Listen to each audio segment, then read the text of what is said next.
Hi guys, welcome back to Elephants in the Room.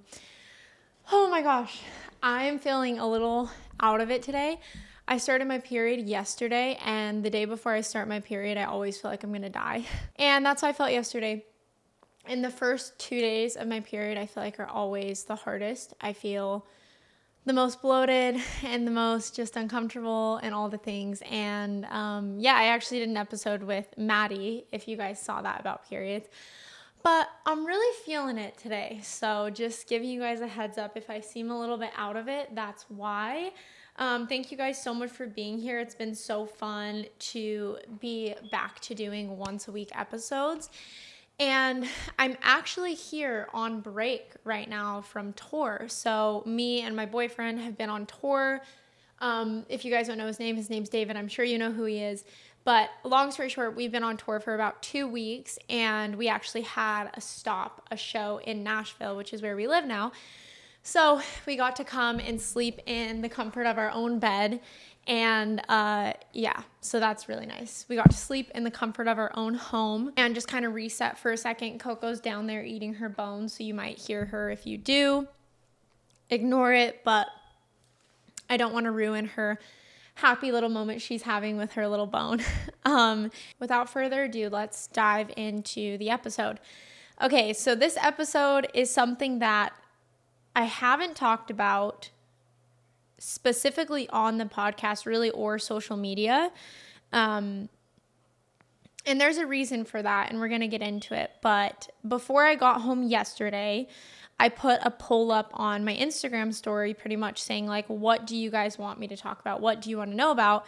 And one of the most asked things was, what is it like being with a successful artist / touring with him? And how does it affect you and your mental health and all the things? And this is something I've avoided talking about for a lot of reasons. So I just want to start there. One of the reasons I feel that I've avoided talking about it is because I think it's so important to separate things. So like what David does for his work and what I do for my work are separate. When David first started having success, I knew very quickly that I wanted to separate what I did from what he did. And even though I obviously am a big part of, his day-to-day life, and so I obviously go on the road with him, and naturally I do tend to fall into what he does because what he does for work is so unique, and it's much less of like a job and it's more of a lifestyle, and it affects so many areas of your life. So yes, obviously I'm a big part of it all, and I'm so thankful that I feel welcomed in that space. Like I feel so wanted and desired in the space of him wanting me to be on tour and wanting me to be a part of things and travel with him. But with that being said, I think it's so important to separate and set boundaries within what I do for work, what he does for work, our personal lives, all these different things, because at the end of the day, we're two separate human beings. And what he does for a career, like I said, is very unique, but at the same time, it is a job. It really is just a job. And I never want it to be more than that because I just don't think it's healthy. Like I think you have to see it for what it is. And I think I've feared talking about it because I feel like I'll be misunderstood. But all of that to say, I want to make sure there's a separation. And so when I started this podcast, like obviously David came on one of the episodes, which was awesome. And, I don't think there's anything wrong with that. But like this isn't the David podcast, and this isn't going to be about David or his career or any of that, because this is my thing. This is my podcast, my life, my passion, what I'm doing. And it's not fair to him or me to really blend those too much together. Now, obviously, again, they're going to naturally blend together at times because we are in a committed relationship and we're going to get married and we live together. So it's like, obviously, that's going to be a part of it all. And obviously, on the side of the podcast, I do social media for work. And yes, I post things with David and around David, but it's also just because he's such a big part of my life. And not only that, but because his career is so demanding, I do travel with him. I do go places with him. So part of, me posting just my everyday life, it's going to naturally integrate touring and his music and different things like that. But I've tried really hard to set boundaries within it because, like I said, it's not fair to him for me to use the success that he's had to grow this podcast or grow my social media platform. And it's also not fair to me to have something that's my own and something that matters to me only be successful and or desired because of David. I know we have a lot of mutual fans, which is awesome, and supporters, and I love you guys. And if you love David, I don't blame you. He's amazing. I'm so thankful that you love David and that you love his music. But my hope is that people come to listen to this podcast because of me and because of what I'm doing, and that people go and listen to David's music because of him and because of what he's doing. And not to say that both can't coincide and coexist, and that you can't love both of us and love what we do. But I will never use David's success to try to gain something for myself. Now, again, naturally, I have grown from his success. Like, that's naturally going to happen. But I will always try to set boundaries and protection for him, for me, and for the sake of our relationship, because at the end of the day, we're just like two humans that love each other. And what we do is work. I think it's tricky because when you do social media or podcasting or something in the entertainment industry or music, your personal life is so enmeshed with like what you do for work, I guess you could say. But I think it's so important, so healthy to set boundaries, because at the end of the day, it is a job. Now, again, it doesn't mean that I don't love what I do or he doesn't love what he does, but there does have to be a boundary, because you do have to, at the end of the day, be able to go home and be you. Just be you. Like, he needs to be able to come home and just be David and not be David Kushner. And same thing for me with whatever. I'm not going to just be David Kushner's girlfriend or whatever. Like, there just has to be boundaries. And so that's one of the reasons I haven't talked about this. I know I've talked about this before, but when me and David first started dating, he hadn't really had any success with music. So I was in a space where I could be a lot more honest and vulnerable about not only our struggles, but our life on social media / on the podcast, because there wasn't as much attention or eyes on him. And now that there is, because of the position that he's in, I have to tread lightly and I have to be careful what I say, because there is a level of privacy that we all deserve as humans, but especially when you're in the public eye. So that's another reason that I haven't really talked about this. And another reason that I haven't talked about this is I have a fear of being misunderstood, because I think that from the outside looking in, people look at our relationship and they look at his life and my life and they're like, they are so blessed and they have it all figured out and they have it all. And there's no reason for them to be sad and there's no reason for them to struggle. And they're in such a privileged place. How could they ever complain or struggle? And I get it, because I used to look in at people who had success or money or fame or whatever and think, oh wow, like they should be so happy. Like, their life is so easy. And even though in so many ways our life is so much easier and we have access to so many more things and we have so much more support and we have so many resources and so much financial blessing, and life is much easier in so many ways, but in so many ways it is so much more challenging and so much less simple. And so my fear is that I don't ever want you guys to think that I'm ungrateful or angry or upset at any of you or at the position that I'm in, because truly it is such a blessed position to be in. And I'm so thankful for it. And again, not that I'm directly the one who's had all this success, but it naturally does. Some of the blessings do bleed on to me because I'm in a relationship with the person who has. So my life has drastically changed for the better in so many ways. But I fear talking about the dark parts or the hard parts because people will think that I'm, again, ungrateful and out of touch and all these different things, because I get how it is to be in your guys' perspective and looking in being like, why are these people complaining? Why are these people saying that they're struggling? Like, they have no reason. And again, I agree to a certain extent. Like, I am in such a privileged, blessed place.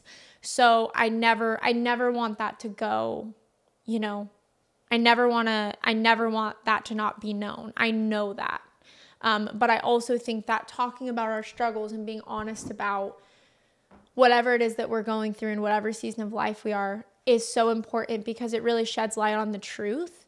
And I think the entertainment space, celebrities, artists, influencers, whatever, they get idolized. There's an idolization that happens, and people think that they're perfect and that their lives are perfect.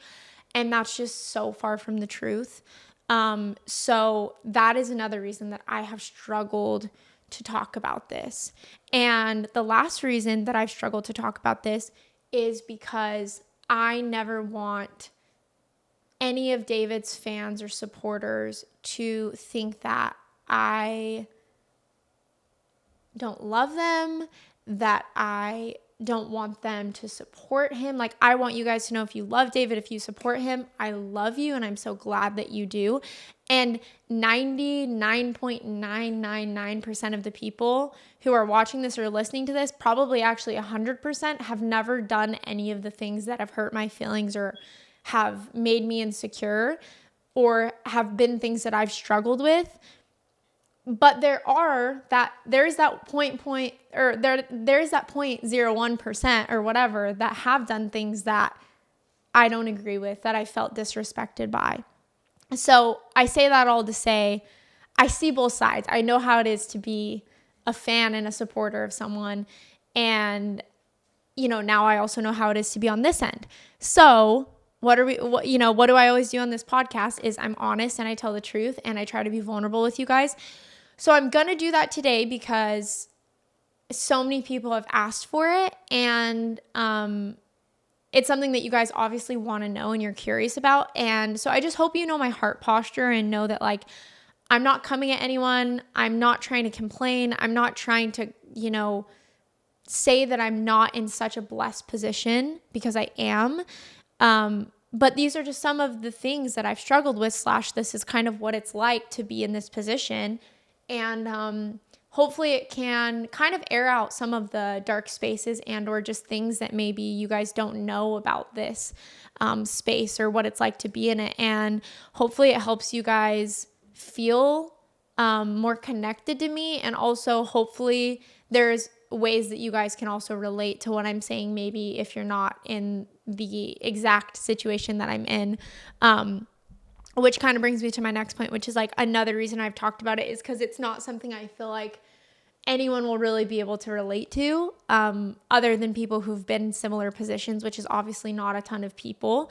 So yeah, it's one of those weird things. But like I said, a lot of people asked for it. A lot of people wanted to hear about it. So I'm going to talk about it, and I'm going to try to talk about it with as much love and grace as I can, and also protection for myself and for my partner. So we're going to do our best, and I'm just going to talk about it today. Okay, so let's start with the fun part. Let's talk about tour and what tour is actually like. I feel like so many people ask me like what it's like being on tour and like what it actually looks like behind the scenes.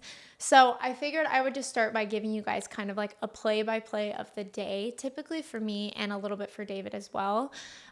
So usually I wake up. To be honest, I usually wake up around 9, not earlier. Very occasionally I will wake up earlier than that. But the thing about tour is that because David performs pretty late in the day, we're usually up pretty late. Like he doesn't usually end performing till like 10:15, 10:30, and then we usually eat dinner, which I know is so late to eat dinner. But then we usually get on the bus around 12 or 12:30, and bus calls usually 1:45. So we usually end up staying up pretty late. So I try my best to maintain a good schedule on tour, but it can be definitely very challenging. But with that, so typically I wake up in the morning and the first thing I do always is I find a way to get a coffee. So whether that's like going to a coffee shop or making a coffee or whatever it is, like on the last tour, I had a coffee machine. On this one, I don't, but I need to get one. But yeah, I usually, first thing in the morning, I try to get a coffee. And what does David usually do first thing in the morning? He goes golfing. He usually goes golfing. So in the morning, I typically will grab a coffee, grab breakfast, and then I'll usually try to spend some time just for myself. So whether that's editing the podcast, reviewing edits, or working on social media stuff, or getting in my Bible, or getting in my to-do list / calendar / planner, and just working through some of the things that I have to do, whether they're for the house or for me, setting appointments, whatever it is. I will usually spend some time just either in the green room or at a coffee shop or on the bus kind of planning and just doing all my little things. So usually that's about an hour or 2 hours. And then if I'm feeling it, I usually go to the gym at the hotel that we're staying at and or go to a workout class. I don't do this as much as I probably should, but I try to do that. And then usually as that afternoon time hits, I go and I get the shower set up ready for David. So he usually has sound check at 3 or 4. So I have like all our clothes and our things, and I'll kind of lay stuff out for him so he can just come and shower. And I kind of just like am a little bit of his like personal assistant in that way. Not fully because we have a ton of people who help us. But just little stuff like that I like to do for him. So yeah, and then I'll usually shower, get ready, hang out with Coco. And then usually it's like the afternoon / evening. And then we'll usually eat dinner before David does meet and greet, or I'll make him like chicken nuggets on the bus. And then I usually just hang out at this point. And again, anything that I have to do, if I have to like get a podcast episode up or whatever it be, I do that. Or I'll run errands, like I'll go to the grocery store, stock the bus, I'll do laundry, I'll clean the bus, organize anything that needs to be organized. So just little things like that. And then after that, David usually goes to a golf simulator in between meet and greet and the show.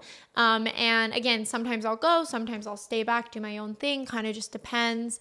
And then we have the show, which is my favorite part of every night. It's the one part of tour that I feel like I don't get sick of, and it's seeing him perform. It's my favorite thing in the world. One of the things I love about seeing David perform is, number one, seeing you guys, seeing some of the fans in the crowd.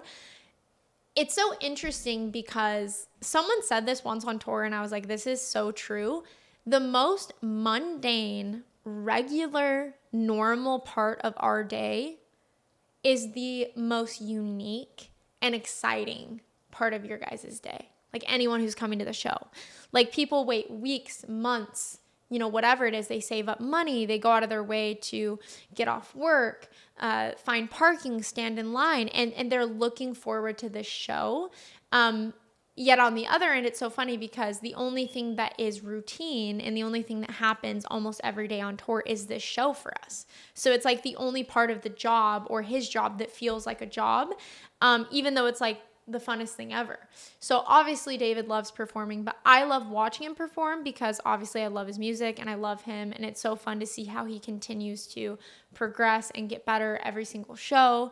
And I also love seeing all of the fans and people in the crowd because they're so excited, and it just gets me happy and excited to see people so excited and see them just love his music and just be connected and healed through the music. And not to get spiritual, but I think just to see the Holy Spirit work through his concert and hopefully touch people's lives for the better, whatever that looks like for them, whether it's making them think of Jesus or it's just making them feel loved and seen or making them feel joy.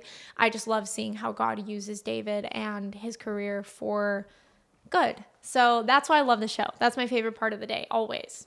But yeah, so I'd say that's like my favorite part of the day. And then after the show, typically we will, like I said, eat. I usually like put a group order together for the team or for our bus. And yeah, and then we eat dinner after the show. We kind of just hang out, decompress, and then go back to the bus, hang out, talk, do whatever, and then we go to sleep. And that's pretty much like what a day looks like. And then to get a little more like specific about what tour is like, I want to talk about a couple factors of it.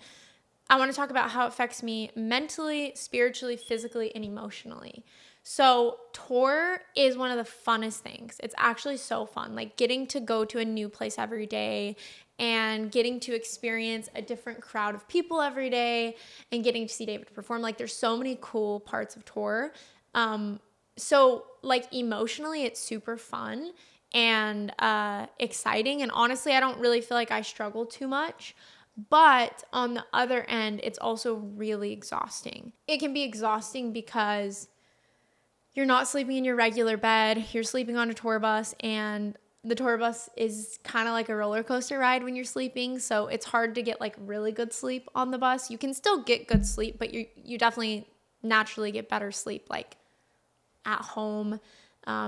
Yeah, and there's just such a lack of routine. You know, it's like even if you do bring routine on the bus, which we really try to, that's something we really, really try to do, is make sure we're still eating good, healthy foods, making sure we're taking our vitamins, supplements, that we're still reading the word, that we're still spending time together. Like all these things that are routine and that are normal, it's so important to do those when you're on the road. And we haven't always done that. But generally, it's really hard to be in a routine and to have consistency when you're waking up in a new place every day. And so naturally, it does definitely wear your body out. And also, I've noticed that really anyone on tour, the photographers, the videographers, I have one of my best friends on tour who's helping with merch and helping us with just anything we need. And just everyone on tour, all the band, David, like generally we're all doing stuff all day. Like from the time we wake up until the time we go to bed, like yes, we have downtime, but also the days just kind of go by fast and they fill up because there's just so many little things to do and there's just so many little things going on.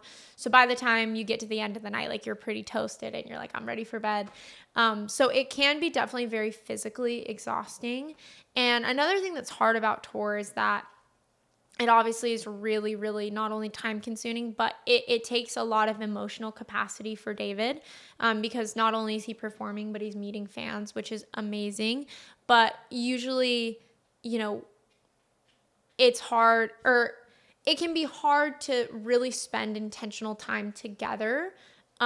Like we're with each other all the time when we're on tour, kind of, not really. Cause like I said, in the day he goes and does his own thing and I go and do my own thing. But even though we're still near each other pretty often in the day, we really don't get any one-on-one time and or like intentional time that we get to spend together. So it can be really depleting for our relationship for sure at times. So trying to prioritize doing those things is so important. Like after we got back from touring for Daylight, we were in a really bad spot in our relationship and it was really hard on us and hard on us physically, mentally, spiritually. Tour can be really spiritually depleting as well because it's really hard to prioritize spending time with God. And yeah, it's just you're exposed to so much. And so it can definitely be draining in a lot of ways. But on the other end of things, it's like the best thing ever. That's what's so hard about it, is it's so good and it's so fun. But at the end of the day, it is still work for him. And yeah, and so it's a lot of repetitiveness and it's just a lot of a lot.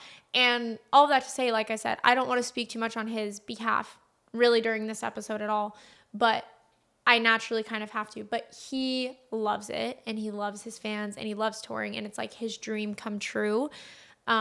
So it's so fun to see him do it, but it can be a little physically and mentally exhausting, I think, for everyone on the road at times, even though it's like the best thing ever, if that makes sense.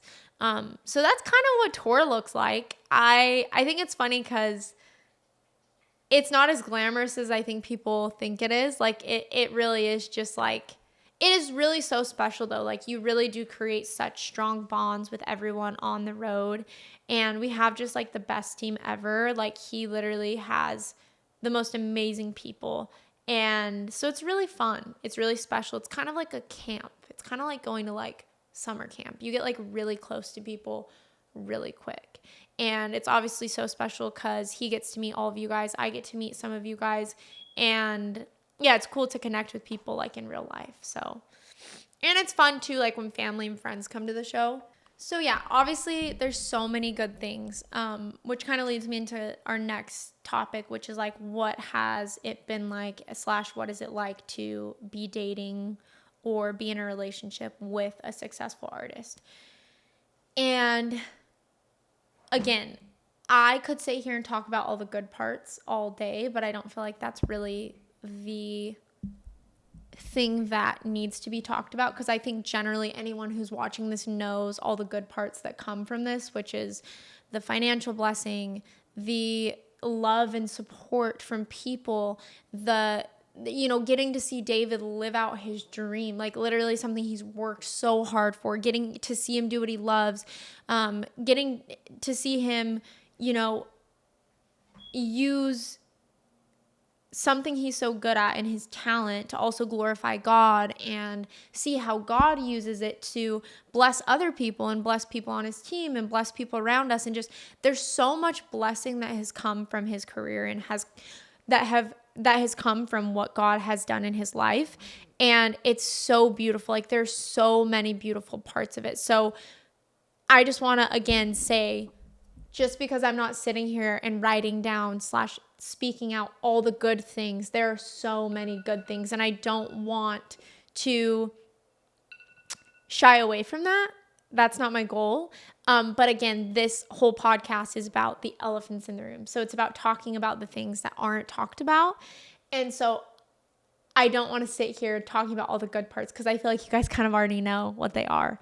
So I want to talk about kind of some of the real parts, some of the hard parts, and some of the things that I've struggled with.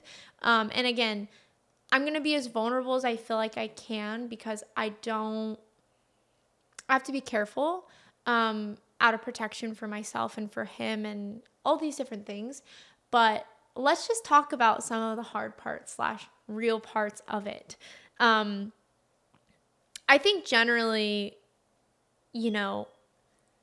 anyone could assume that being with someone who's so heavily sought after can be really challenging, especially considering my trauma with relationships. I think it's pretty known that I've been cheated on, or, in my past, I have been cheated on, and that's not a fun feeling. And so being with someone who has so much access and has so much attention and has so many people throwing themselves at him obviously can be challenging and can affect your relationship and or your self-esteem. So I think when David's career first started to take off, it wasn't as bad, because I think during the phase of Miserable Man and Mr. Forgettable, he wasn't as sexualized. People loved his music, but it was less about him and more about the music. Not to say that it's not about the music, it totally is. But when Daylight blew up, it definitely took a toll on our relationship and took a toll on me, because he was so heavily sexualized and was receiving so much attention and so much access and all these things.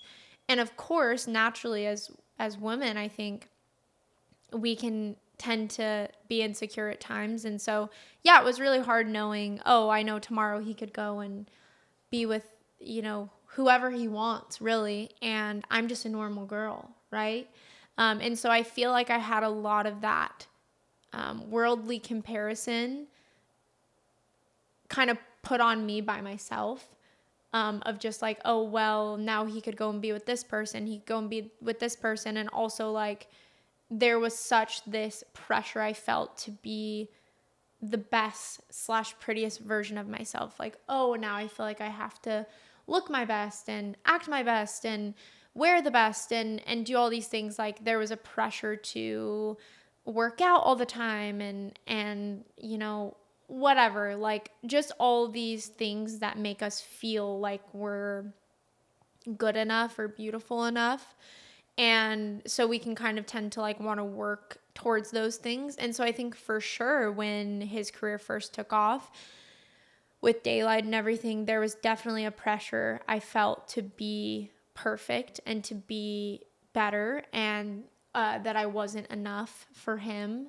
And, you know, just accepting the fact that, and this still remains, but like at the end of the day, generally for the rest of our lives, or at least for the foreseeable future, he will always have access to so many people, quote unquote, prettier or more attractive or whatever it is. Now, again, that's all about perspective, but he will always have access to these things. You know, even when we get married and have kids, he'll have younger women who are whatever that will want to get with him or whatever. Like, I'm just saying it how it is. But I'm like, all I'm trying to say is that initially I think I really struggled with not feeling like I was enough and starting to have some of those insecurities creep in. And what I feel like really changed that for me was remembering my identity and where my identity comes from. And that my identity comes from Jesus, and my identity comes from who I am as a human and my character. And I really had to kind of, in a sense, I feel like relearn to love myself. Like I loved myself, and I feel like I really learned that when I went through my divorce. I learned to love myself. I learned to value myself and think that I'm a beautiful person inside and out, not necessarily because of how I look, but because of who I am. But yeah, I just feel like I had to kind of remind myself of the truths of who I am and of my worth and of my identity, and remind myself that like all these fears I had and insecurities I had about myself and about me not being good enough were all rooted in such worldliness. And I had to remember who I was in Christ. And also I had to remember why David loves me.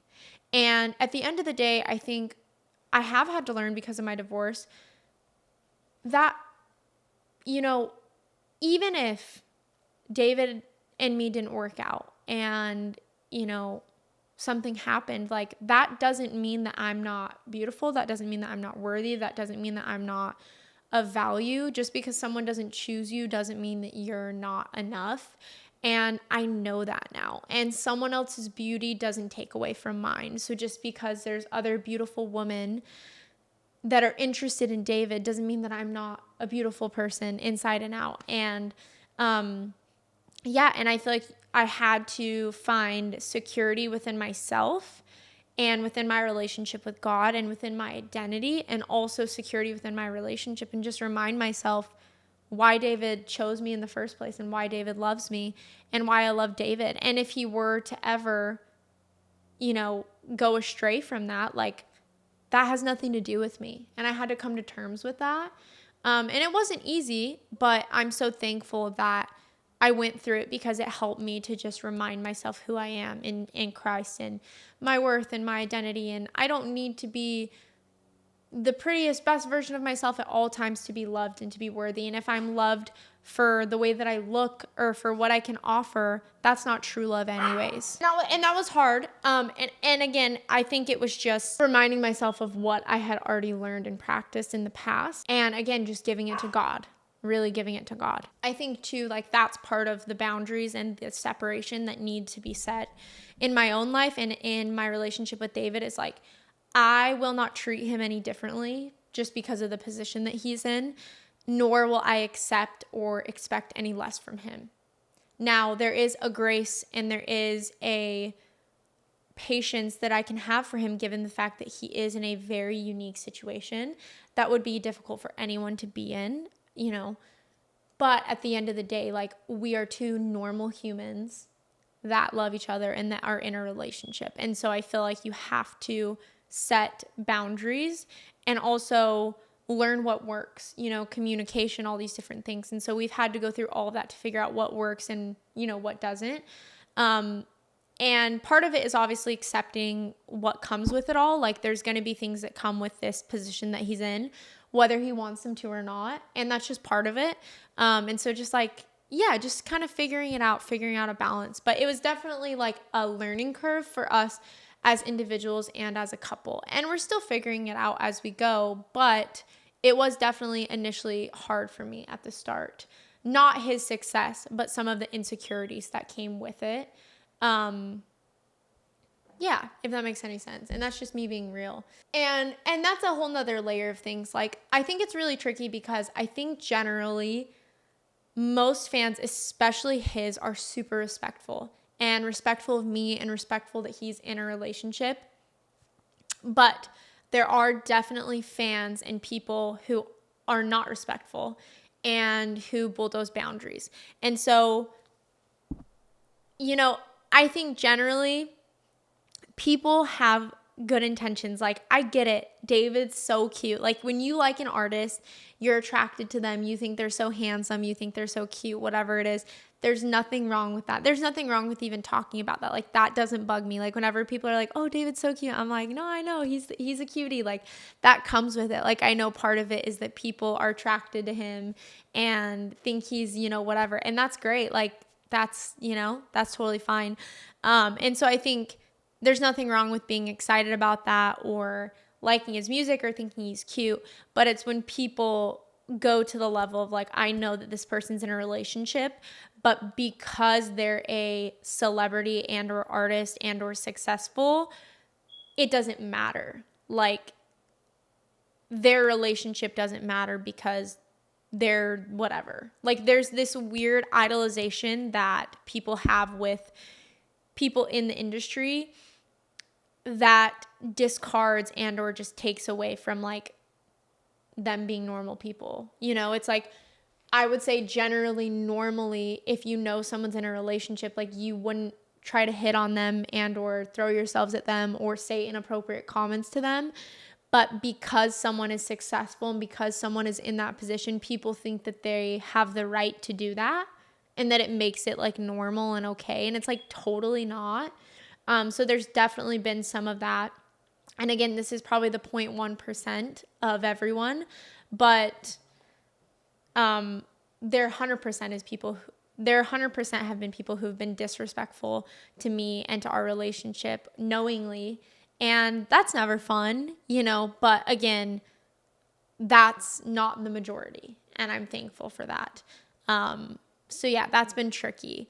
The next part that I feel like has been really tricky about navigating all of this is the relationships. I think that, and again, I say this with hesitation because this is so not everyone in my life or our life. And I don't want people to feel like I'm saying everyone is like this, but there has definitely been fakeness in relationships. And so relationships that I've had in the past and or new relationships that I've developed. So like with past relationships, past friends, past family, friends, people that I went to high school with, suddenly when David's career takes off, they start to treat me differently. They start to reach out. They start to treat me completely differently than they treated me before. And that's not fun. And then with new people that I meet, they treat me really good, really nice, because they are trying to gain access to him. And so I'm kind of like the closest thing to him. So, and again, this is not most people, but there have been some people who literally tried to use me to get to David. And it's so clear and it's so obvious. And I want nothing to do with it because here's the truth. I don't care what you have for me. I don't care what gifts, what products, what things, whatever you have. I don't want it if you're not giving it to me out of a genuine place just because you like me or you want to give something to me or you want to be around me. If you just want to be around him and you're trying to use me to get to him, I just don't tolerate that. Like, that's just not fair to me. And it's also not fair to him, and that's happened a lot, unfortunately. Brands will do that. Different people who try to get close to me and then they end up being like, oh, well, can you get David to this event or do this? Again, it's happened with friends. It's happened with so many people. And so I think it's really important that I don't walk around like feeling like I have a target on my back. Like I never want to walk around being skeptical of people or skeptical of my relationships with people or people's intentions of their relationships with me. And so I try to walk with a lot of trust and grace still, but I have been burned by a lot of people, and a lot of people have tried to use me. And it's never a good feeling, because I just want to be my own person, and that can be really discouraging at times, for sure. Yeah, and like I said, that unfortunately has happened a lot, like with old friends or people from my high school who never cared about me, who all of a sudden care about me now that my boyfriend is having this big moment. And and then again, new people that I meet, especially in LA, like in the industry, and people are so nice to me, and I'm like, why are you being nice to me? And yeah, it's happened a lot. And it's, like I said, it's not fun. I hate it. It actually makes me so mad because like that's not, it's like out of protection for me and for him, like there has to be a boundary there, because it's not fair to me for people to go to me to get to him. And it's also not fair for him for me to allow access to him because people know me and or are friends with me and or whatever. And I know you guys probably wouldn't believe this, but I've literally had like just the craziest things happen. Like people will literally treat me so differently the second they know, like, here's an example. I'm not going to give any names because I don't want to like, not that this person is probably watching, so it doesn't matter. But one time we were at a show and I was in the VIP area, and some of David's family was there. And there were these two people that were standing on this railing, and I just had to do, like, I had to get a video for the opener. The opener had asked me to get a video for him. And so I politely asked, like, hey, do you mind if I just step in here and take a quick video? Like, I was asked to get this. They had taken the spots of David's family anyways. So it wasn't even their original spots. And the guy proceeded to be like, no, you can't stand here. And also, why are you here? Like, why are you in VIP? And like questioned me. And was like so rude to me, and then turned around, said all these things about someone that he knew, that he claimed knew David and did all these things for David, which wasn't even true, by the way. And then proceeded to be like, can you tell me who you are? Like, why are you in VIP? And I was like, yeah, like, I'm David's girlfriend. And he was like, David's girlfriend? And I was like, yeah. And he was like, oh, you can totally stand here now. You can totally stand here. And totally treated me like a different person. Like, was so rude to me and then was so nice to me. And it's just annoying because it's like, just have decency to be nice to people. Like, it doesn't matter who I am. And that's why I never go into rooms being like, on tour or whatever. Like, I never go in announcing myself as who I am, because I don't want people to treat me differently because of him. Like, that's just icky to me. Like, just treat me how you would treat me if I was just a normal human, And yeah, so that's been really hard to navigate in friendships and in new relationships, because there are times I do have to question, or I do question, hey, like, what are this person's intentions? Like, do they really love me for me? Do they really want to be my friend to just be my friend? Or do they have ulterior motives? And like I said, I don't think it's good to walk around like in fear or feeling like, oh, everyone's out to get me and everyone's using me. Like, that's not how I see the world. That's not what I think. But unfortunately, because I have been burned by people and because people have treated me differently, there is a little bit of a level of protection that I do try to walk around with and guard my heart, and trying to guard my heart just a little bit when I see red flags or certain things. And so it is tricky to navigate relationships and to feel like sometimes my relationships are genuine, which stinks because I just want genuine relationships with people. And that kind of ties into my next point, which I've feared talking about this because it is really tricky to navigate. But, and this is just one small thing, which is no big deal. But like, for example, like occasionally there will be people that come to David's show who know me and him and love my podcast and or love me and they love him. And they're sad that I don't go to the meet and greets and meet people and or see people after the show. And the reason that I don't is because it's David's thing. It's David's show and it's David's fans. And I want to respect that and honor him by giving him the space to let it just be that. So even though I think it's so awesome when people are there who love me and support me, and if I ever get the chance to meet that person, it's so fun and so exciting. And sometimes I'll do it like after David leaves, like after the show, after he meets people. Like the other night, Gabe, one of our friends, was like, oh, there's 3 girls out there that like stayed. They really want to meet you. They already met David and they're waiting for you. And like, that's so sweet. And so I went out and met them and it was so awesome. But I don't not go out there to meet people because I don't love the people. I totally love the people, but I also want to make sure that I'm just allowing space for it to be David's thing. And, there are totally genuine people at the shows who want to meet me and who love me, and that's amazing, and I'm so thankful.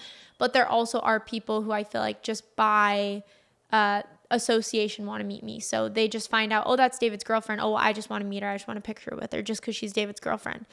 And even though there's nothing wrong with that, like there's no harm in that. Like if you love David, that's awesome. And if you love me, that's awesome. But I just want to be in the spaces where I'm just loved for me and not because of him. And again, if you naturally end up loving both of us, that's great. Like I love that.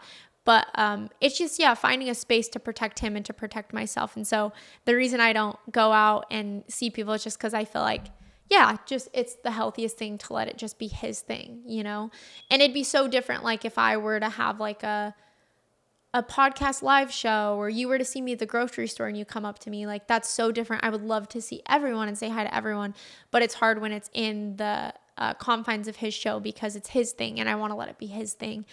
So I hope anyone knows who's seeing this. If I don't see you or if I don't meet you, if I don't come out, it's not because I don't love you or am so thankful for your love for me or your support. It's just that I want to make sure I'm allowing David to have the space for it to be his thing because it's his thing and he should be celebrated. And with all that being said, I think one thing that I've really struggled with is navigating how to set boundaries with people and or fans. Like I get a lot of DMs, especially around touring time.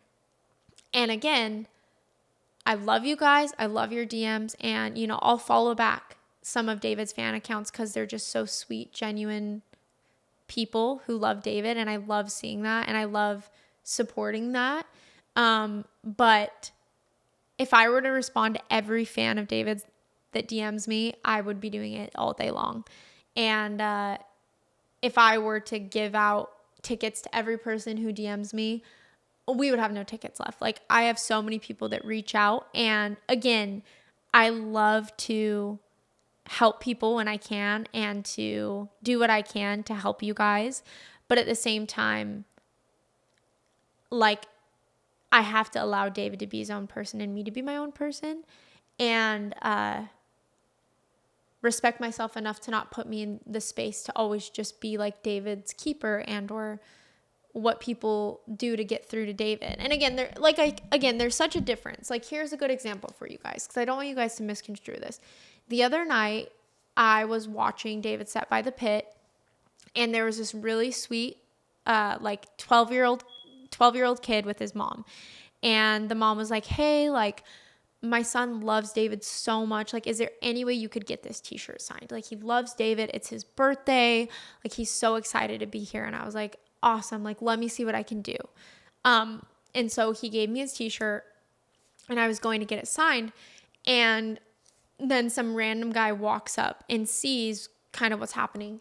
And he looks at me and he goes, are you someone important or someone that knows David, is close to David? And I looked at him, I said, what do you want?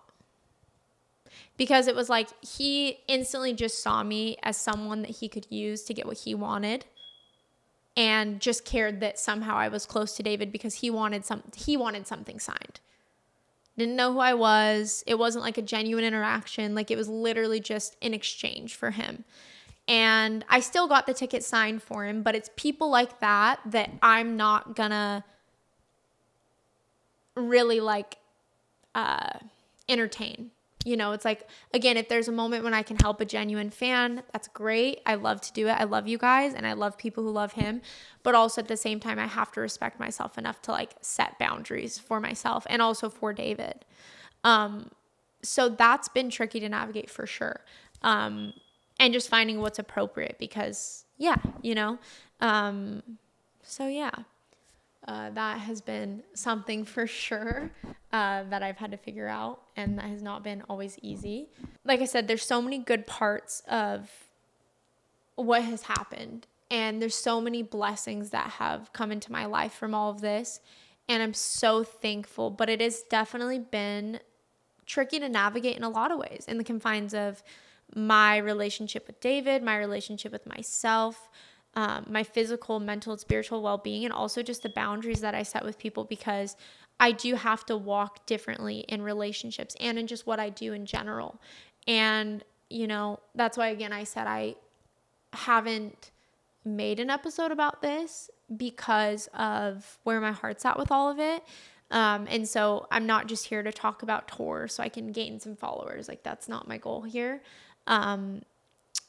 I want people to be here and to love me because they love me and love what I do, and not because of what's happening in his life. And so it's definitely a tricky thing to navigate. And also, I think, like I said, there has to be a protection of him. And I'm so protective over him because I love him so much. And because of the position he's in, someone always wants something and someone always wants a piece of him. Like, that's just the position that he's in. And I want him to know he's safe with me and that when we come home, it's just me and him. And he has to be able to like separate from all of that. And so there has to be boundaries that I set within it all too, for the sake of us and for the sake of him and for the sake of me, to protect all of those parts, even Coco. So yeah, I hope you guys understand my heart on all of that and hear me. And I hope that sheds a little more light on some of what I've gone through in this space. And yeah, I love you guys so much. And I'm so thankful for you. And like I said, if you love David and you love me, that's awesome. There's nothing wrong with that. But yeah, these are just some of my honest thoughts and a little bit of what it's like to be in the position that I'm in. So yeah, I love you guys so much. And I will talk to you guys in a week. I hope you enjoyed today's episode. I hope it wasn't too boring for you. So yeah, if you guys want to support me, you can go and follow the podcast everywhere, share this episode with a friend, leave a comment, leave a review, give me a rating. All those things are so helpful to me. And yeah, I love you guys so much. I'll close this out by saying, what elephants are in your room? My name is Nicole, and I'll talk to you guys next week.